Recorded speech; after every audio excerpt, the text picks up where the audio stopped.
ខ្ញុំសុំទោសខ្ញុំសុំនិយាយភាសាមួយម៉ាត់ឲ្យអាក្រក់ស្ដាប់តិចចុះប៉ុន្តែសុំនិយាយចំ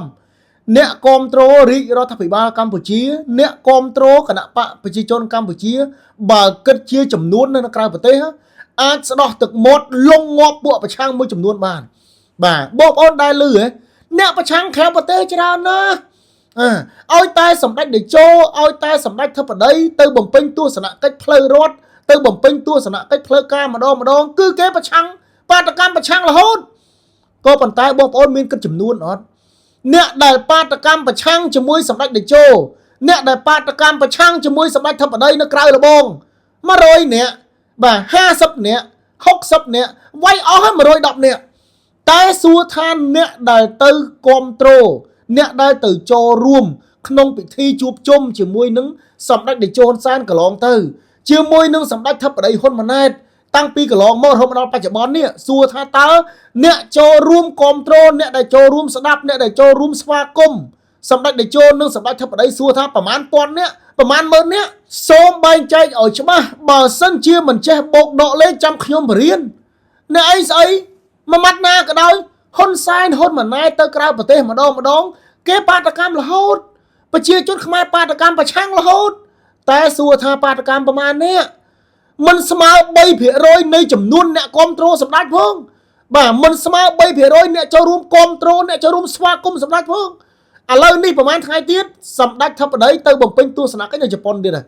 បាទឃើញបងប្អូនប្រជាប្រដ្ឋខ្មែរបងប្អូនពលករពលការិនីដែលកំពុងបំពេញការងារនៅជប៉ុននិងបងប្អូនសិស្សសានិសិស្សដែលកំពុងសិក្សានៅប្រទេសជប៉ុនកំពុងតែស្វាគមន៍អបអរសាទរត្រៀមខ្លួននឹងទទួលស្វាគមន៍ដំណើរទស្សនកិច្ចរបស់សម្ដេចធិបតីនិងគណៈប្រតិភូកម្ពុជាបាទក៏ប៉ុន្តែនៅតែមានបុគ្គលមួយចំនួនចោទប្រកាន់ពួកគាត់នេះលក់ក្បាលនោះលក់ក្បាលហើយវាម៉េចស្នេហាជាតិតែឯងទេអីបំពល់សង្គមតែឯងក៏បំពល់ទៅក៏ប៉ុន្តែសម្រាប់បងប្អូនប្រជាជនខ្មែរដែលគេធ្វើអ្វីដែលមានប្រយោជន៍ដល់សង្គមគេលើកមុខមាត់ប្រទេសជាតិគេទទួលស្វាគមន៍ថ្នាក់ដឹកនាំដែលបញ្ជាក់អំពីការស្រឡាញ់ការគោរពឲ្យតម្លៃថ្នាក់ដឹកនាំកម្ពុជាក៏ដូចជាឲ្យតម្លៃជាតិមិនដោយអាខ្លះបកកែខាងបំពល់បកកែខាងបាតកម្មបកកែខាងធ្វើរឿងអត់ប្រយោជន៍ហើយចាប់ដើមប្រើភាសាទៀតហើយ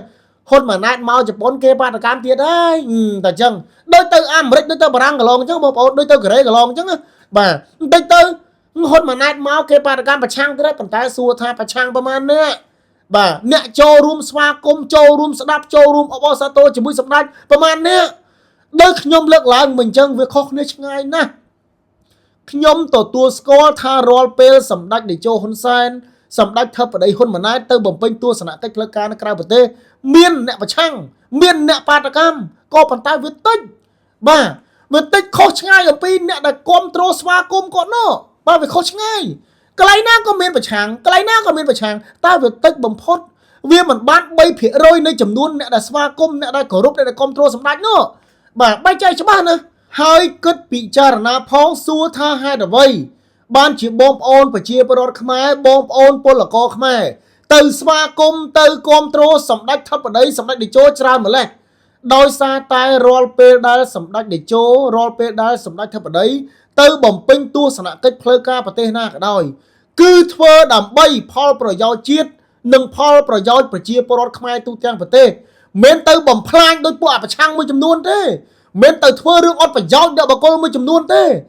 ចំណុចនេះហើយដែលបងប្អូនប្រជាពលរដ្ឋខ្មែរយើងដែលកំពុងរស់នៅក្រៅប្រទេសបងប្អូនពលករខ្មែរដែលកំពុងធ្វើការងារក្រៅប្រទេសបងប្អូនសិស្សសានិសិស្សដែលកំពុងសិក្សានៅក្រៅប្រទេសតែងតែទទួលស្វាគមន៍តែងតែគ្រប់គ្រងតែងតែពេញចិត្តតែងតែសប្បាយចិត្តនៅពេលដែលសម្ដេចធិបតីសម្ដេចតេជោទៅក្រៅប្រទេសម្ដង